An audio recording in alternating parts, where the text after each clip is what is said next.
প্রত্যাশিত জাত যদি আপনি খামারের জন্য নির্বাচন করতে না পারেন, সেটা গরু হোক মহিষ হোক, আপনি সঠিক জাতটা যদি নির্বাচন করতে না পারেন, আপনি খামার করে সফলতা পাবেন না। পাশের যে গরুটি, এটার বয়স 2.5 বছর, এর বয়স 17 মাস। তাদের হাইটটা দেখেন, এর হাইটটা দেখেন আর এর হাইটটা দেখেন। আপনি খামার করবেন, খামার করার আগে অবশ্যই আপনাকে জাত নির্বাচন করতে হবে। এটি একটি ব্রাহ্মা ফ্রিজিয়ান ক্রস, ওর মা হচ্ছে ফ্রিজিয়ান আর সিমেন্ট দেওয়া ছিল ব্রাহ্মা ক্রস একটি বাচ্চা।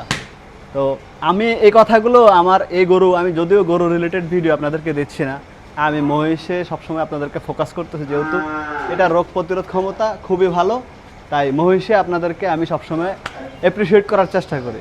কিন্তু দেখেন, গরু বাংলাদেশের একটি সম্ভাবনা। এটা বাংলাদেশে হাজারো যুবকের একটা স্পিরিটের নাম হচ্ছে গবাদি পশু পালন। আপনি জাত যদি ভালো নির্বাচন করতে পারেন, আপনিও সফল খামারি হবেন, হোক সেটা মহিষ হোক সেটা গরু। আপনি 4-5টা দেশি মহিষের সাথে যদি সংক্রায়ন করে আপনি ভালো মুররা নীলিরাবি জাতের পাঠা মহিষ দিয়ে সংস্করণ করেন, ভালো দুধের মহিষ পাবেন। সেম দেখেন, এর মা ফ্রিজিয়ান ছিল, যদিও সরকারি নীতিমালায় নাই ফ্রিজিয়ানের সাথে ব্রাহ্মা ক্রস, কিন্তু আমরা ফ্রিজিয়ানের সাথে ব্রাহ্মা ক্রস করে এই বাচ্চাটি পেয়েছি, অনলি মাত্র 17 মাস বয়স। আর এটা হচ্ছে একটা দেশাল সার, এর স্ট্রাকচারটাও দেখেন। তো তাহলে আমি এই সারটাকে পেলেছি 3 বছর বা 25-26 মাস, আর এটাকে লালন পালন করেছি 17 মাস। আউটপুটটা আপনারা সরজমিনে দেখেন, এর হাইটটা দেখেন আর এটার হাইটটা দেখেন। এই বাচ্চাটা যদি আমি হাট নিয়ে সেল করি, এখনও 1,70,000 থেকে 80,000 টাকা আমি এই বাচ্চাটাকে সেল করতে পারবো। আর এটাকে যদি হাটে সেল করি, তাহলে এটাকে আমি 1,20,000-30,000 সেল করতে পারবো।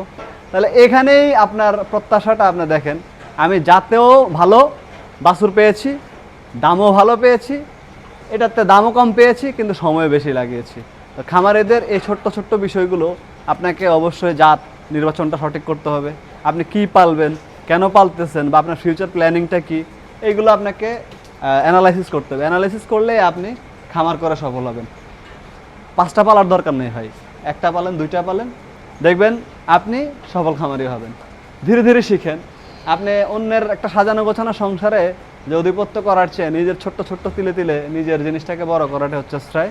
তাই আমি সবাইকে বলবো, জাতের দিকে ফোকাস দেন, জাত উন্নয়ন দিকে ফোকাস করুন। যদি আপনি দুধের গাভী পালেন, সেখানে উন্নত সিমেন্ট দিয়ে ভালো হাই ল্যাকটেশন কাউ তৈরি করেন, বা যদি ষাঁড় গরু পালেন, হাট থেকে ভালো মোটাতাজাকরণ, পায়ের গিরাগারা মোটা, চাল বড়, এই চাল বলা হয় এটাকে, ফ্রেম বলা হয় এটাকে। তার শিং কেমন, শিংয়ের শেপ কেমন, খুর কেমন, তার মাজাটা কেমন, লেস কেমন, কপালের প্রশস্ততা কেমন, চোখগুলো কেমন, দাঁত কেমন, মানে দাঁত বলতে এটাই বোঝায় 2 দাঁতের কিনা। ফ্যাটেনিংয়ের জন্য যদি আপনি সার কিনেন, এই বিষয়গুলো আপনাকে দেখবেন। কোরবানের জন্য লাল গরু, মাংসের জন্য হচ্ছে ফ্রিজিয়ান গরু। এই হচ্ছে লজিক। ভালো থাকবেন, সুস্থ থাকবেন। ভিডিওটি ভালো লাগলে শেয়ার করতে পারেন, আর ইউটিউব থেকে যদি দেখেন অবশ্যই চ্যানেলটিকে সাবস্ক্রাইব করে দেবেন। আসসালামু আলাইকুম।